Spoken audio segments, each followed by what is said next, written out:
Technique for solving questions.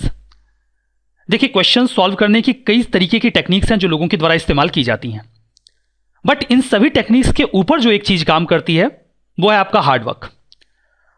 सबसे अच्छी चीज तो ये होती है कि आप पूरी मेहनत के साथ अपने सब्जेक्ट को पढ़ लें, इंफॉर्मेशन अपने पास रखें, और जब आप एग्जाम हॉल में जाएं तो अपनी इंफॉर्मेशन और अपनी नॉलेज का इस्तेमाल करके अपने क्वेश्चंस को सॉल्व करें, क्योंकि वो सबसे सेफ तरीका है।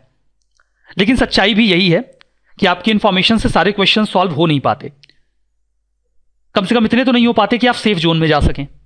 तो उसके लिए आपको वेरियस टेक्निक्स का सहारा लेना पड़ता है, बट सबसे अच्छा तरीका यही है कि आप मेहनत और ईमानदारी से पढ़कर जाएं। दूसरी इंपॉर्टेंट बात, किसी भी टेक्निक को अप्लाई करने से पहले आप इस बात को समझ लें कि कोई भी टेक्निक उस बच्चे के लिए है जो पढ़ाई करके जा रहा है। जो पढ़ाई करके नहीं जा रहा है उसके ऊपर कोई भी टेक्निक एप्लीकेबल नहीं होती। यहां पर मैंने आपको 4 टेक्निक्स या 4 बातें यहां पर हम करने वाले हैं, अगर आप इसे टेक्निक ना भी कहें तो। Elimination technique, information linked guess, instinct guess और कॉमन सेंस। ये सभी तरीके उस बच्चे के लिए हैं जो अच्छी तरीके से पूरी मेहनत से तैयारी करके एग्जाम हॉल में गया है। ये कोई भी तरीका उस बच्चे के लिए एप्लीकेबल नहीं है जो पढ़ाई करके नहीं गया है। ये तरीके आपको पास नहीं करवा सकते। ये सिर्फ 2, 4, 10 आपके क्वेश्चंस सही करवा सकते हैं, ज्यादा बढ़ा सकते हैं, उससे ज्यादा कुछ नहीं करेंगे ये। और उनके लिए तो बिल्कुल भी काम के नहीं है जिन्होंने अच्छी तरीके से पढ़ाई नहीं करी है। इन टेक्निक्स में जो सबसे पॉपुलर टेक्निक है वो है एलिमिनेशन टेक्निक। एलिमिनेशन टेक्निक में आप करते यही हैं कि आपके पास 2-3 स्टेटमेंट हैं, आप अपनी इंफॉर्मेशन से ये पता लगाते हैं कि कोई एक स्टेटमेंट आपको पता है कि ये सही है या गलत है। फिर आप सीधा ऑप्शन में जाते हैं और देखते हैं, अगर वो स्टेटमेंट मान लीजिए गलत है, 3 स्टेटमेंट है, दूसरा वाला आपको पता चल गया कि गलत है, तो 2 चारों ऑप्शन में जहां जहां है आप क्रॉस कर दीजिए। तो आपको कई बार तो सीधे सीधे आंसर ही मिल जाता है। एलिमिनेशन टेक्निक में कई बार तो आपको सीधे सीधे आंसर मिल जाता है, और कई बार जब आंसर नहीं भी मिलता है तो आपका जो केस है वो 50-50 का हो जाता है। मतलब आपको 2 में से 1 चुनना होता है। लेकिन एग्जामिनेशन में जो क्वेश्चन सेट कर रहे होते हैं उन्हें भी पता होता है, वो कई बार क्वेश्चन ऐसे सेट करते हैं कि आपकी एलिमिनेशन टेक्निक वर्क करती नहीं है। खैर, जो दूसरी टेक्निक होती है वो होती है इंफॉर्मेशन लिंक्ड गेस। ये भी उनके लिए है जो पढ़ाई करके गए हैं। आपके पास बहुत सारी इंफॉर्मेशन होती है, फिर सडनली आपके पास एक क्वेश्चन ऐसा होता है जो आपको नहीं पता होता, तो आप उसे अपनी पुरानी इंफॉर्मेशन के साथ लिंक करते हैं और एक गेस लगाते हैं। वो सही हो सकता है। एक एग्जांपल देता हूं आपको। जैसे सपोज करिए कि आपसे ये कहा गया एक स्टेटमेंट में कि अकबर ने पिलग्रिमेज टैक्स या फिर तीर्थ यात्रा कर समाप्त कर दिया था। आपने अकबर के बारे में पढ़ा है, आप जानते हैं उसके बारे में, लेकिन आपको यह नहीं पता कि उसने पिलग्रिमेज टैक्स खत्म किया था कि नहीं किया था। अब आपके पास एक इंफॉर्मेशन ये तो है कि जो अकबर था वो रिलीजियस पॉइंट ऑफ व्यू से टॉलरेंट था, तो एक गेस बनेगा, हो सकता है किया हो। तो चलो मान लेते हैं कि किया होगा, क्योंकि उसने रिलीजियस पॉइंट ऑफ व्यू से कई सारे अच्छे काम किए थे, एक टॉलरेशन की प्रवृत्ति अपनाई थी, तो हो सकता है कि उसने तीर्थ यात्रा कर हिंदुओं के लिए समाप्त किया हो। तो यह आपका इंफॉर्मेशन लिंक्ड गेस है। आपको पता नहीं था, लेकिन आपने अकबर के नेचर के बारे में पढ़ा था और उसी के बेसिस पे आपने गेस लगा दिया और वो सही निकलेगा। तीसरा होता है इंस्टिंक्ट गेस।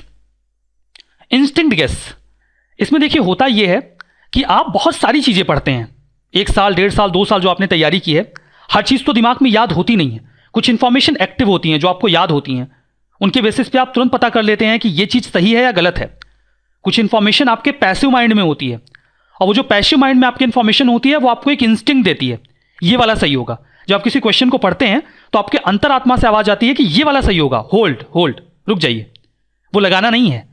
क्वेश्चन को अच्छे से पढ़िए और देखिए कि क्या वो आपकी जानकारी में है, क्या वो आपकी नॉलेज, आपकी प्रिपरेशन से सॉल्व हो रहा है। अगर वो आपकी नॉलेज और प्रिपरेशन से सॉल्व हो रहा है तो उसे सॉल्व करिए, अपने इंस्टिंक्ट पे मत जाइए, बिल्कुल भी उस पर भरोसा मत करिए, लीव दैट। लेकिन उसके बाद भी सपोज करिए कि आपके पास नहीं समझ में आ रहा है कि उसका आंसर क्या होगा, तो आपकी जो इंस्टिंक्ट आई थी उसे एक छोटा सा मार्क लगाइए और छोड़ के आगे बढ़ जाइए। अगर आप सारे क्वेश्चन सॉल्व करने के बाद आपको ऐसा लग रहा है कि हाँ आपने 75-80 या इतने क्वेश्चन सॉल्व कर लिए हैं कि आप सेफ जोन में चले जाएंगे, पास हो जाएंगे, तो आप इस पर ध्यान मत दीजिए, छोड़ दीजिए इनको। लेकिन आप ओवरऑल 60-65 क्वेश्चन ही सॉल्व कर पाए हैं, मतलब अगर आप कुछ और गेस नहीं लगाएंगे तो आप वैसे भी फेल है, क्योंकि सारे क्वेश्चन तो सही होते नहीं है। आपको 60 सिक्योर करना होता है, कुछ गलत हो ही जाते हैं। आप 55-60 ही कर पाए हैं, तो आपको गेस लगाना है, कुछ भी करके लगाना है। तो जब गेस लगाने की बात आ जाए तो आप अपने इंस्टिंक्ट पे जाइएगा और जो पहली बार दिमाग में आया था वो लगा दीजिएगा, हो सकता है सही हो जाए। लेकिन ध्यान दीजिएगा, इसके लिए भी पढ़ाई होती है बैकग्राउंड में। इंस्टिंक्ट से जो आवाज आती है वो फालतू में कहीं से भी नहीं आ जाती। आपको ये मूवी याद है, लगे रहो मुन्ना भाई, जिसमें संजय दत्त को गांधी जी सारे सवालों के जवाब दे रहे होते हैं तो क्या गांधी जी सच में आके जवाब दे रहे होते हैं क्या? नहीं, केमिकल लोचा। यही खेल होता है इंस्टिंक्ट का। आपके इंस्टिंक्ट से सही जवाब तभी आता है जब उसके बारे में आपने पहले से कुछ पढ़ा हो। जब इनसे गांधी जी के बारे में कुछ ऐसे प्रश्न पूछे जाने लगे जो इन्होंने कभी पढ़ा या देखा नहीं होता, तो इनके गांधी जी चुपचाप बैठ जाते हैं। बिल्कुल वही काम आपकी इंस्टिंक्ट भी करती है। जब आपने उस टॉपिक के बारे में बिल्कुल कुछ नहीं पढ़ा होता तो आपकी इंस्टिंक्ट आपको कोई रिप्लाई नहीं देती या फिर गलत रिप्लाई देती है। तो ये इंस्टिंक्ट गेस भी उन्हीं के लिए वर्केबल है, उन्हीं के लिए ही काम का है जिन्होंने पढ़ाई की हुई है। और उसका इस्तेमाल भी आपको बहुत रेयर केस में करना होता है, जब आपको तुक्का लगाना ही है, कोई और चॉइस नहीं है, तभी आप इस पे जाइएगा, और नहीं तो मत जाइएगा। ठीक है।